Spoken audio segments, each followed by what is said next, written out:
दुचाकी आणि एसटी बसची समोरासमोर धडक होऊन भीषण अपघात झालाय। या अपघातात दुचाकीवरील 2 जणांचा जागीच मृत्यू झाला आहे।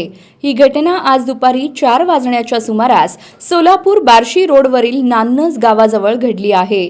अतुल ऋषिकेश तिवारी वय 24 राहणार महेशनगर मार्केट यार्ड सोलापूर, देवेंद्र सिंग सिवाईराम बघेल वय 33 वर्ष राहणार महेशनगर मार्केट यार्ड सोलापूर असा अपघातात मृत्यू झालेल्यांची नावे आहेत। मिळालेली माहिती अशी की अतुल तिवारी आणि देवेंद्र सिंग बघेल हे दुचाकीवरून सोलापूरहून वैरागकडे निघाले होते। ते नान्नज गावाजवळ असलेल्या मराठवाडा लंच होम समोर आले असता त्यांची समोरून येणाऱ्या एसटी बस क्रमांक MH11 B9266 या बसला समोरासमोर धडक झाली।